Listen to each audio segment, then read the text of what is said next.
नमस्कार दोस्तों, आपका स्वागत है हमारे यूट्यूब चैनल में।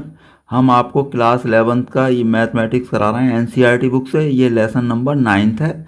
इससे पहले हमने 9th लेसन से पहले 1 से लेकर के 8 लेसन तक सभी वीडियो हमने अपलोड कर रखी हैं।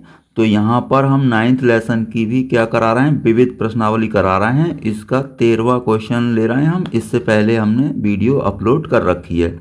तो चलिए हम स्टार्ट करते हैं। देखिए 13 क्वेश्चन क्या है, यदि a plus b x upon a minus b x बराबर b plus c x upon b minus c x बराबर c plus d x upon c minus d x हो तो दिखाइए कि ए बी सी डी गुणोत्तर श्रेणी में है। मतलब ये हमें रिलेशन दे रखा है। अब हमें ये दिखाना है कि ए बी सी डी क्या है, गुणोत्तर श्रेणी में है। तो इस रिलेशन को हमने लिख लिया। अब देखिए ये इसके इक्वल है, ये इसके इक्वल है, यानी कि किसी को भी हम किसी के इक्वल रख के हम रिलेशन प्राप्त करेंगे, जैसे कि ए बी सी डी गुणोत्तर श्रेणी में बन जाए। तो देखिए हमने पहले दोनों को हमने इक्वल कर लिया। अब देखिए कभी हम ऐसा देखते हैं कि ऊपर नीचे सेम राशियाँ प्लस और माइनस हो रही हों, यानी कि योग हो रहा हो और अंतर। देखिए योग हो रहा है और अंतर, तो इसे हम योगांतरा अनुपात नियम से सॉल्व करते हैं तो काफ़ी आसान पड़ता है। तो चलिए हम यहाँ पर लगाते हैं योगांतरा अनुपात नियम। तो योगांतरा अनुपात नियम का मतलब हमने पहले भी समझाया है, मतलब वही राशि ऊपर जुड़ जाएगी और वही नीचे घट जाएगी। यानी कि अंश और हर हैं तो ऊपर अंश प्लस हर और नीचे अंश माइनस हर। तो देखिए हम ऐसा ही कर रहे हैं, ये दोनों को हमने ऊपर प्लस कर दिया, अब इसमें से इसे नीचे ये माइनस कर दिया। ऐसा ही हमने इधर कर दिया, ये प्लस ये यानी कि ये प्लस ये और ये इसमें से इसे माइनस कर दिया। अब देखिए ये यहाँ पर ध्यान से देखें तो बी एक्स कैंसिल हो जाएगा और यहाँ जब ब्रैकेट ओपन करेंगे तो माइनस ए हो जाएगा, तो ए से ए कैंसिल होगा और बी एक्स माइनस का बी एक्स है तो प्लस हो जाएगा, तो 2bx हो जाएगा। ऊपर क्या है, ये बी एक्स कैंसिल होगा तो 2a बचेगा।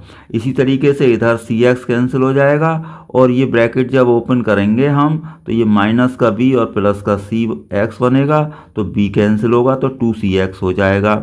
अब देखिए यहाँ पर देखें 2b कैंसिल हो जाएगा यहाँ से और ये यहाँ पर 2 कैंसिल हो गया, x से इधर x ये कैंसिल हो जाएगा, तो क्या बचेगा a अपॉन बी और b अपॉन सी। तो b और b की गुणा हो गई तिरछी, तो b स्क्वायर इक्वल टू ए सी। तो हमारा आया b स्क्वायर इक्वल टू ए सी। ये क्या रिलेशन हुआ, फिर ए बी सी जी पी में होगा, यानी गुणोत्तर श्रेणी में होगा।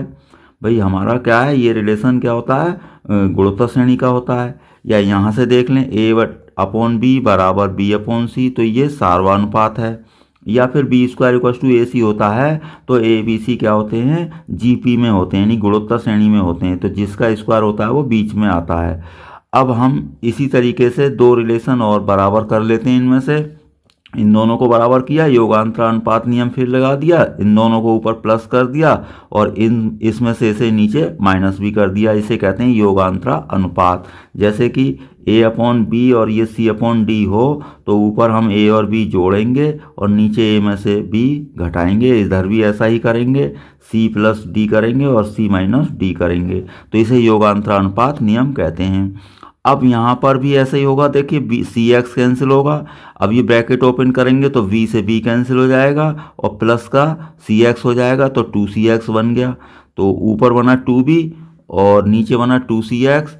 ऊपर यहाँ पर भी देखिए dx कैंसिल हो जाएगा तो 2c बनेगा यहाँ पर, और ये ब्रैकेट ओपन करेंगे जब तो c माइनस का हो जाएगा और ये प्लस का ये, तो ये c कैंसिल हो जाएगा 2dx। तो 2 कैंसिल हो गए यहाँ पर और x भी दोनों तरफ कैंसिल हो गए। तिरछी गुणा करेंगे c into C, C square और ये B D, C square equal to B D. तो बी सी डी क्या होगा, गुणोत्तर श्रेणी में। अब देखिए ए बी सी यहाँ तक आ गए और ये बी सी डी ये गुणोत्तर श्रेणी में, तो ये क्या होगा, ए बी सी डी गुणोत्तर श्रेणी में होगा। समीकरण 1 व 2 से कैसे, भाई ए बी सी आपका गुणोत्तर श्रेणी में है। अब यहाँ से क्या है, बी सी डी यानी कि वी सी डी गुणोत्तर श्रेणी में है। तो चारों संख्याएं किस में हो गई, गुणोत्तर श्रेणी में हो गई। तो ये आपका क्वेश्चन नंबर 13 था। 14 नंबर का क्वेश्चन क्या है, किसी गुणोत्तर श्रेणी में एस यानी कि कैपिटल एस क्या होता है, योग, तो एस एन पदों का योग है और पी उनका गुणनफल है तथा आर उनके व्युत्क्रमों का योग है। तो सिद्ध करो कि पी स्क्वायर आर की पावर एन बराबर एस की पावर एन। यानी कि हमें योगफल दे रखा है और गुणनफल दे रखा है और व्युत्क्रमों के यानी कि पदों का उल्टा कर देंगे, उनका योगफल दे रखा है। तो देखिए एक एक करके समझ लेते हैं। गुणोत्तर श्रेणी तो ये होती ही है, ए आर वगैरह। अब योगफल का फॉर्मूला हमें पता है डायरेक्ट, तो एस हमारा कैलकुलेट हो गया। अब पी का मतलब है गुणनफल, तो सभी पदों का इनका मुझे गुणनफल करना है, ए इंटू ए आर इंटू ये सब। अब देखिए सबकी गुणा होगी तो ए गुणा ए एन बार आएगा, क्योंकि कुल पद कितने एन, तो एन बार आ गया ये। अब आर आर आर ये बेस समान है तो इनकी सबकी घातें जुड़ जाएंगी। भाई इसकी घात 1 मान सकते हैं आर की, ये 2 3 और n-1 तक, तो आर की घात 1 + 2 + 3 n-1 तक जुड़ गई और ये n बार गुणा हो गई। तो a की n बार गुणा होगी तो a की पावर n आएगा और r की घात ये सब जुड़ गई।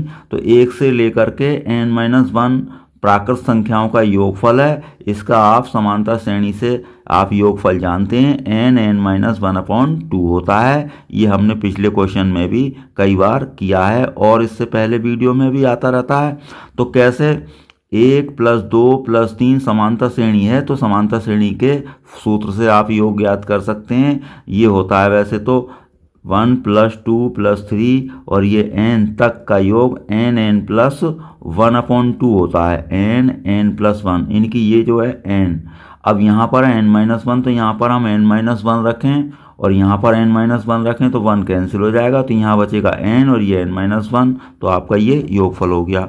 अब p² मुझे कैलकुलेट करना है क्वेश्चन के हिसाब से, तो p² कर दिया, इनकी सबका होल स्क्वायर कर दें। होल पावर 2 है तो ये इसकी गुणा में भी आ जाएगी पावर के और इसके गुणा में भी आ जाएगी, तो a की पावर क्या बन गया 2n। जब इससे गुणा करेंगे तो 2 से 2 कैंसिल हो जाएगा, तो r की पावर n(n-1). अब r निकालेंगे, r क्या है, व्युत्क्रमों का योग है, तो r बराबर हमने कर दिया 1/a प्लस 1/r और 1/ar² प्लस n पदों तक। अब देखिए ये तो सीधा ही गुणोत्तर श्रेणी बन गई, तो 1/a पहला पद हो गया, 1 माइनस, अब इसका सारवानुपात भी उल्टा होगा क्योंकि 1/ar को आप 1/a से भाग करेंगे तो क्या आएगा 1/r, तो 1/r की power n upon 1 minus r होता ही है, तो r की जगह 1/r है।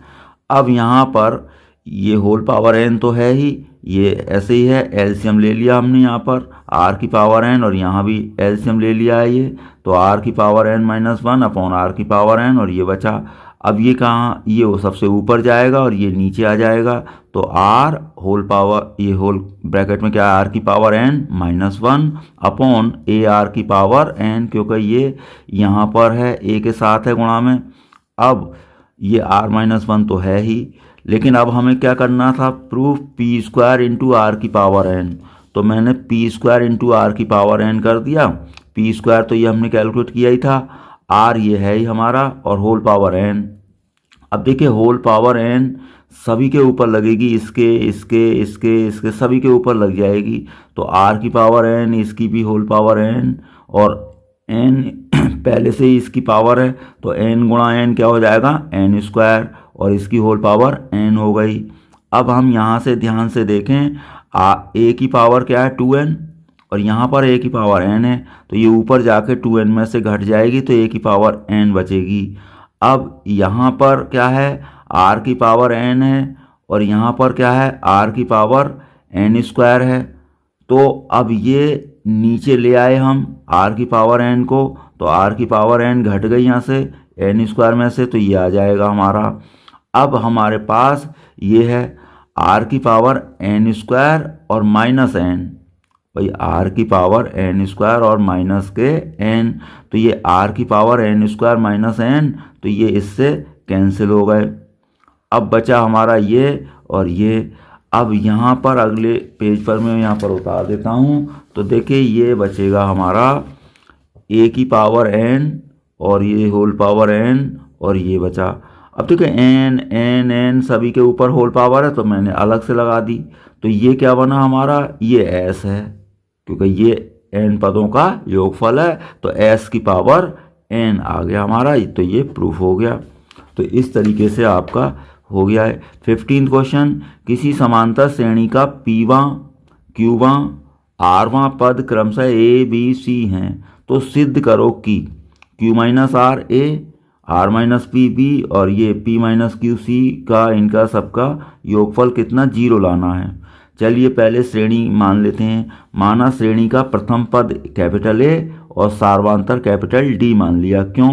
ए इसमें आ चुका है तो हमने कैपिटल ए मान लिया है प्रथम पद, और हमने सार्वधातुक को भी कैपिटल डी मान लिया, कुछ भी मान लें।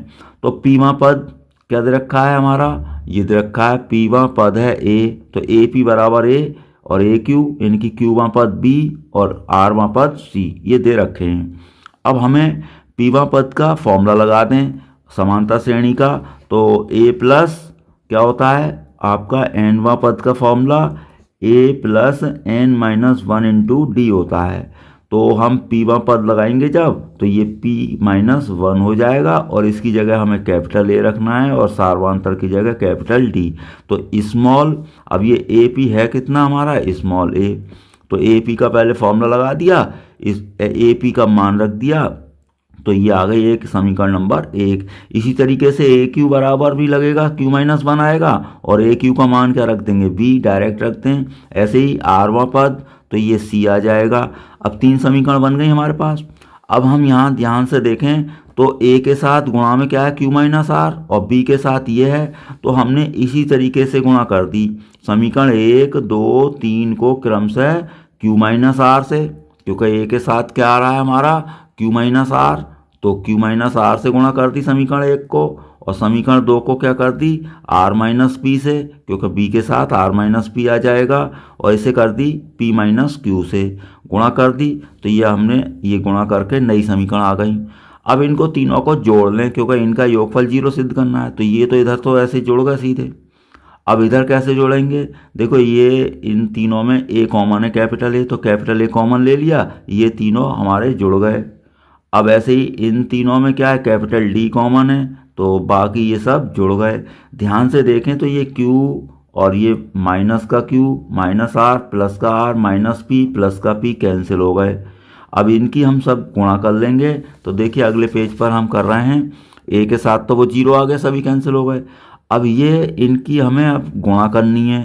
तो जैसे भी आप जानते हैं Q P minus Q, R P और माइनस माइनस प्लस आर, सब गुणा कर ली। ये भी आप ध्यान से देखेंगे तो सब कैंसिल हो जाएंगे। जैसे ये पी क्यू है प्लस का, तो यहाँ पर माइनस का मिलेगा, आर पी माइनस का है तो आर पी ये प्लस का मिलेगा। अब देखिए माइनस क्यू है तो माइनस क्यू, अब यहाँ पर कहीं प्लस क्यू आएगा। अब यहाँ पर प्लस आर है तो ये माइनस आर आएगा। अब हमारे पास इसी तरीके से P है, माइनस P आएगा। तो देखिए सब कैंसिल हो गए, तो ये क्या हो गया? 0। तो इस तरीके से हमारा 0 प्रूफ हो गया। 16वां क्वेश्चन, यदि A और ब्रैकेट में 1/b प्लस 1/c और comma b 1/c plus 1/a comma c 1/a plus 1/b किस में है? समांतर श्रेणी में है। तो सिद्ध कीजिए कि a b c भी समांतर श्रेणी में होंगे। तो हम इसे लेकर के चल रहे हैं समांतर श्रेणी में, यानी कि ए पी में है। अब देखिए इनका मैंने पहले एलसीएम ले लिया है बी सी, तो बी प्लस सी बच गया ऊपर। ऐसे ही सभी का मैंने एलसीएम ले लिया, तो हमने अभी कुछ नहीं किया, तो ये ए पी में ही रहे।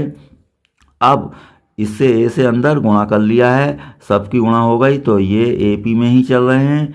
अब हमने देखा कि ऊपर ए बी और ए सी तो है, बी सी और होता तो A B plus B C plus A C, A B plus सब एक जैसे बन जाएंगे। तो प्रत्येक पद में एक जोड़ दिया हमने, प्रत्येक पद में एक जोड़ दो, तो समांतर श्रेणी पर तो कोई फर्क पड़ेगा नहीं, वो तो समांतर श्रेणी वैसी ही रहेगी। तो समांतर श्रेणी हमारी वैसी ही रही, एक जोड़ दिया प्रत्येक पद में एक जोड़ने पर। अब प्रत्येक पद में जब एक जोड़ दिया तो एलसीएम लेंगे ही बी सी, तो ये प्लस बी सी और आ जाएगा। ऐसे ही इसमें प्लस ए सी आ जाएगा प्लस ए बी। तो देखिए सभी ऊपर एक जैसे बन गए। अब हम यहाँ लिख देंगे प्रत्येक पद को a B plus B C plus c a से भाग कर दें। तो प्रत्येक पद को जब भाग कर देंगे तो ये ऊपर वाले सभी कैंसिल हो जाएंगे अंश। अब यहाँ पर क्या बचेगा फिर? 1/b C 1/c A 1/a B, A P में ही है।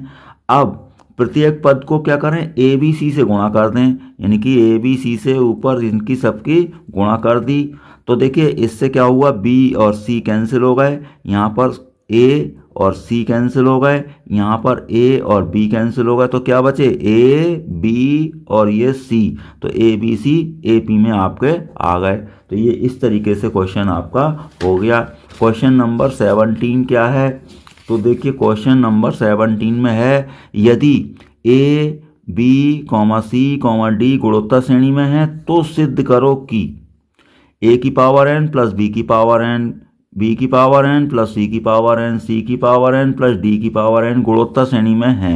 अब देखिए गुणोत्तर श्रेणी के लिए हमने बताया कि अगर ए बी सी तीन राशियां गुणोत्तर श्रेणी में होती हैं तो ये बीच वाले पद का स्क्वायर बराबर दोनों का गुणनफल होता है, बी स्क्वायर ए सी। ऐसा कुछ सिद्ध कर दें तो अगर ये तीन पद हैं तो हम इसका स्क्वायर निकाल लें, इन दोनों का गुणनफल निकाल लें, और अगर वो बराबर आ जाता है तो ये तीनों किस में होंगे, गुणोत्तर श्रेणी में। समझ गए होंगे आप, यानी कि इस बीच वाली राशि का तो वर्ग निकाल लें स्क्वायर, और इन दोनों का गुणनफल, और अगर वो बराबर आ जाता है तो ये रिलेशन हो जाएगा कि बी स्क्वायर इक्वल टू ए सी, तो ए बी सी गुणोत्तर में, तो ये तीनों गुणोत्तर में सिद्ध हो जाएंगी। तो पहले तो जो दिया है उसे देख लेते हैं। ए बी सी डी गुणोत्तर श्रेणी में है, मान लो इसका सार्वनुपात आर होता, तो देखो पहला पद तो यह है ही, दूसरा पद क्या होता है ए आर, यानी कि बी बराबर ए आर, तीसरा क्या होता है ए आर स्क्वायर, तो सी बराबर ए आर स्क्वायर हो गए। डी है चौथा पद 1 2 3 4, तो चौथा पद क्या होता है ए आर क्यूब, तो डी का मान भी निकल गया। तो बी सी डी हमारे पास निकल गए हैं। अब मैंने बताया था कि बीच वाले का स्क्वायर करेंगे, तो इसका स्क्वायर लेकर के चलता हूँ मैं, बी के और सी के मान रख देते हैं। बी का मान क्या था ए आर और होल पावर एन है, और सी का मान है ये और होल पावर एन है, तो इनकी होल पावर कर दी, ए की पावर एन आर की पावर एन प्लस ए की पावर एन और आर की पावर 2n। अब इन दोनों में ध्यान से देखें कॉमन है, ए की पावर एन आर की पावर एन कॉमन ले लिया, यहाँ बचेगा 1 और ये तो कॉमन आ गया। आर की पावर 2n में से आर की पावर n कॉमन निकाल लेंगे तो 2n में से n घट जाएगा, आर की पावर n बचेगा, तो 1 प्लस आर की पावर n, होल पावर क्या है 2 है। अब ये होल पावर सभी के ऊपर लगाएंगे, यानी कि पावर की सबकी गुणा हो जाएगी, तो a की पावर 2n हो जाएगा, r की पावर भी 2n हो जाएगा और इसकी होल पावर 2 आ जाएगी। समीकरण नंबर 1 हो गई। अब बाकी दोनों की हमें गुणा कर दें, इसका तो स्क्वायर कर लिया, इन दोनों का हमें गुणनफल करना है। तो देखिए इन दोनों का हम गुणनफल करते हुए चल रहे हैं, तो इनके मान रख दो, a की पावर n तो ऐसे ही रहेगा, b का मान रख दिया ए आर और सी का मान ए आर स्क्वायर, डी का मान A R cube, whole power है, होल पावर कर दें आप, तो ये तो ए की पावर एन आर की पावर एन हो गए, ए की पावर एन और आर की पावर 2n, ए की पावर एन और आर की पावर 3n, इसमें से कॉमन आएगा आर की ए की पावर एन, तो 1 प्लस आर की पावर एन, इसमें ए की पावर एन कॉमन है और आर की पावर 2n कॉमन है, तो यहाँ तो बचेगा 1 और ये पूरा कॉमन आ जाएगा, आर की पावर 3n में से 2n घटेगा तो n बचेगा। ध्यान से देखें ये दोनों एक जैसे हैं, तो इनका गुणनफल हो गया, स्क्वायर हो गए, ए की पावर n, ए की पावर n का क्या हो गया, ए की पावर 2n गुणा हो गई, अब आर की पावर 2n, तो देखें समीकरण 1 और समीकरण 2 दोनों समान आ गई, तो फिर इनकी राइट हैंड साइड समान है तो लेफ्ट हैंड साइड भी बराबर कर दें इन दोनों को, तो इन दोनों को बराबर कर दिया, तो ये रिलेशन किसका आ गया, आपका गुणोत्तर श्रेणी का, क्योंकि एक राशि का वर्ग है और 2 का गुणनफल है, तो ये जिसका वर्ग होता है वो बीच में लिख दें और ये आपके दोनों तरफ हो जाएंगे, तो ये तीनों के उसमें हो गए, गुणोत्तर श्रेणी में आपके सिद्ध हो गए। तो इस तरीके से ये क्वेश्चन नंबर क्या था, 17 था। तो देखिए 18वां क्वेश्चन क्या है, यदि x square minus 3x plus P बराबर 0 के मूल a तथा b हैं तथा x square minus 12x plus Q बराबर 0 के मूल c तथा d हैं, जहां a b c d गुणोत्तर श्रेणी में हैं, तो हमें सिद्ध करना है कुछ ऐसा, q प्लस पी अनुपात q माइनस पी बराबर 17 अनुपात 15। तो पहले तो एक बात ये समझ लें, ये द्विघात समीकरण आपने हाई स्कूल में पढ़ी है, a x square plus b x plus c बराबर 0 होती है, तो इसके मूलों का योग होता है फॉर्मूला माइनस बी अपॉन ए, मूलों का गुणन होता है सी अपॉन ए। तो यहाँ पर ऐसा ही कुछ है कि इसके मूल a और b हैं, तो इस समीकरण के मूल a और b हैं, तो मूलों का योग लगा दिया, तो a प्लस बी बराबर मूलों का योग लगाएंगे तो minus B upon a formula है, तो माइनस, अब b कितना है x का गुणांक तो -3 और a कितना है एक्स स्क्वायर का गुणांक 1, तो माइनस माइनस प्लस, तो 3 आ गया ये। अब मूलों का गुणनफल, तो मूलों का गुणनफल क्या लगाते हैं आप, सी अपॉन ए, तो सी की जगह क्या आ गया पी, और ए की जगह 1, तो पी अपॉन 1, तो पी रह गया। इसी तरीके से ये समीकरण है x square minus 12x plus Q बराबर 0, इसके मूलों का योग लगा दिया हमने, सी प्लस डी बराबर माइनस बी अपॉन ए, तो माइनस, और इसमें पहले से ही माइनस है तो प्लस 12/1, तो 12 हो गया। मूलों का गुणनफल तो वो हो गया सी अपॉन ए, तो ये क्या है क्यू, तो ये आ गए। अब हमें दे रखा है A B C D G P में है। अब जब गुणोत्तर श्रेणी में होते हैं तो इसका सारवानुपात बराबर होता है, तो बी अपॉन ए बराबर डी अपॉन सी रख दिया हमने, इन दोनों को उल्टा कर लिया तो a upon b c upon d आ गए। अब देखिए हमें चाहिए क्या, ए प्लस बी का मान दे रखा है सी प्लस डी का, तो हमने योगांतर अनुपात नियम लगा दिया, जिससे क्या बनेगा, योग और अंतर का अनुपात, तो ए प्लस बी और नीचे ए माइनस बी, ऊपर सी प्लस डी नीचे सी माइनस डी। अब देखिए 10th में एक फॉर्मूला पढ़ा है हमने, ए माइनस बी बराबर होता है वर्गमूल ए प्लस बी का होल स्क्वायर माइनस 4ab, तो ये जो ए माइनस बी है सी माइनस डी, इसमें ये फॉर्मूला लगा दिया, वर्गमूल ए प्लस बी का होल स्क्वायर माइनस 4ab, सी माइनस डी का लगा दिया वर्गमूल सी प्लस डी का होल स्क्वायर माइनस 4cd। अब मान रख दो भाई, ए प्लस बी का मान ऊपर क्या रख दिया 3, और सी प्लस डी का मान रख दिया 12। अब 3 चौक 12 कट गए।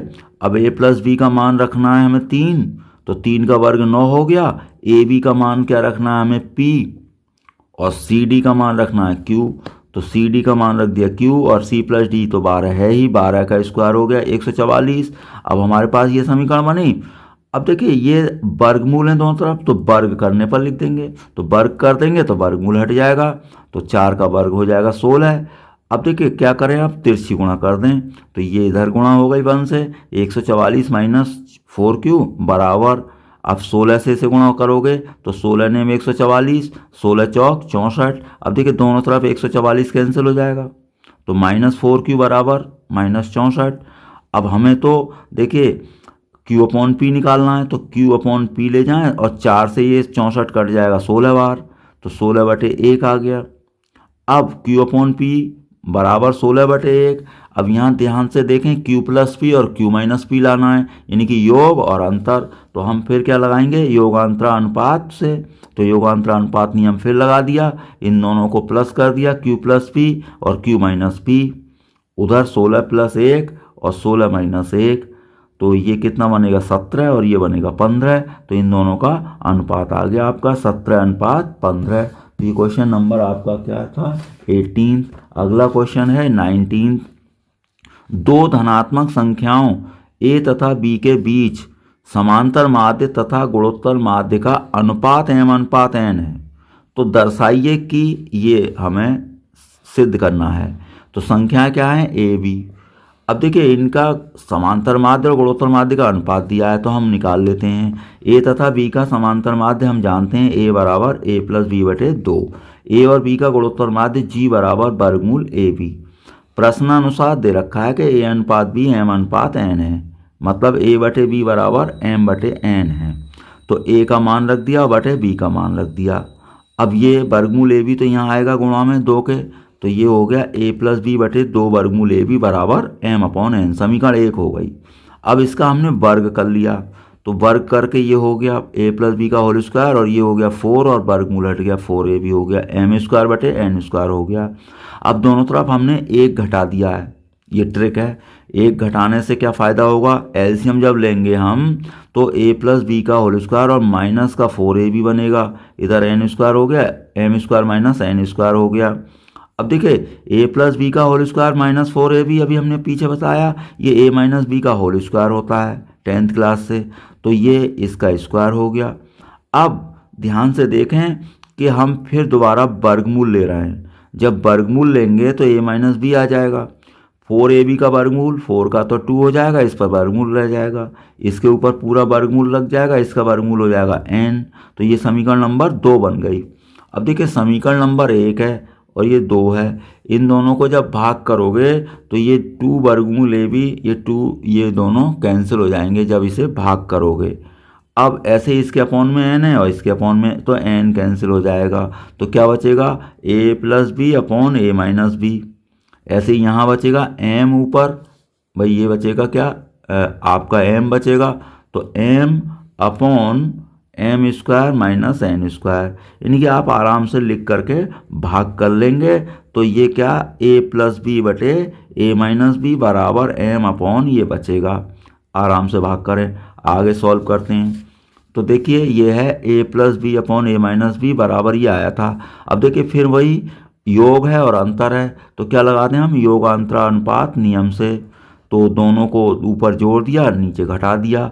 ध्यान से देखेंगे तो b कैंसिल होगा ऊपर, जब इस ब्रैकेट ओपन करेंगे तो माइनस का तो a हो जाएगा और प्लस का b, तो a कैंसिल होगा, तो ऊपर बचा 2a और नीचे बचा 2b।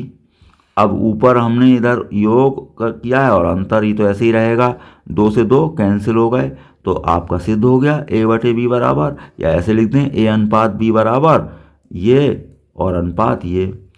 अब 20वां क्वेश्चन क्या है, यदि ए बी सी समांतर श्रेणी में हैं तो और बी सी डी गुणोत्तर श्रेणी में हैं तथा 1/c 1/d 1/e समांतर श्रेणी में हैं, सिद्ध कीजिए कि ए सी ई गुणोत्तर श्रेणी में है। ए सी ई, तो जो जो दे रखा है वो हम लगाएं पहले। ए बी सी समांतर श्रेणी में है, तो समांतर श्रेणी का ये फॉर्मूला होता है 2b बराबर a प्लस सी, समीकरण 1 हो गई।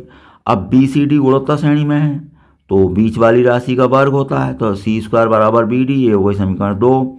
1/c 1/d 1/e क्या है, समांतर श्रेणी में है, तो फिर वही 2b की जगह 1 ये आएगा भाई 2b। अब b तो ये है, b का मतलब है 1/d, तो 2a/d, यानी कि बीच वाले का दुगना होता है, इन दोनों का योग होता है। तो ये आ गया एक रिलेशन। अब हमें सिद्ध तो ये करना है ए सी ई, कहने का मतलब यह है ए सी ई करना है, तो यहाँ पर बी भी नहीं आना है कहीं और डी नहीं आना है। तो हमारा जो ये रिलेशन आया है इसमें पहले तो यहाँ से हम डी समाप्त कर दें, क्योंकि डी लाना नहीं है, तो डी कहाँ से समाप्त होगा, समीकरण 2 से सी स्क्वायर बटे बी लिख देंगे। तो समीकरण 2 से डी को मैंने सी स्क्वायर बटे बी लिख दिया, तो यहाँ पर सी स्क्वायर बटे बी लिख दिया, बी ऊपर चला गया 2b अपॉन सी स्क्वायर। इन दोनों का एलसीएम ले लिया सी ई, तो सी ई तो हमने एलसीएम ले लिया है, ऊपर बचा ई प्लस सी। अब देखिए ए प्लस सी, अब यहाँ बी लाना नहीं है भाई, इस रिलेशन में बी नहीं लाना है, तो बी कहाँ से ख़त्म होगा, यहाँ से, तो बी यहाँ से ख़त्म कर दें। तो कैसे, यानी कि 2b बराबर a प्लस सी, तो ऊपर हमारे पास 2b है ही, तो समीकरण 1 से क्या ले आए 2b, तो 2b की जगह a प्लस सी रख दिया, और ये तो अपॉन में सी स्क्वायर ऐसे ही रहेगा। अब इनकी तिरछी गुणा कर दी, तो ये सी ई और a प्लस सी, और ये सी स्क्वायर इधर हो गई। अब देखिए ये भी सी है और ये भी सी स्क्वायर है, तो स्क्वायर से एक ये पावर कट गई, तो यहाँ बचा e, अब यहाँ बचा c, तो इसे अंदर गुणा कर दें ए ई और ये सी ई, ऐसे ही सी ई और सी स्क्वायर। तो ध्यान से देखें ये सी ई दोनों तरफ कैंसिल हो गए, तो क्या बचा सी स्क्वायर और ए ई, तो सी स्क्वायर बराबर ए ई। जब सी स्क्वायर बराबर ए ई है तो सी बीच में आएगा, तो ए सी ई किस में हो गए, गुणोत्तर श्रेणी में हो गए। तो आपका ये क्वेश्चन पूरा हो गया। तो हमने 20 क्वेश्चन तक कर दिए, आगे के क्वेश्चन आपको अगली वीडियो में मिल जाएंगे। वीडियो देखने के लिए आपका बहुत बहुत धन्यवाद।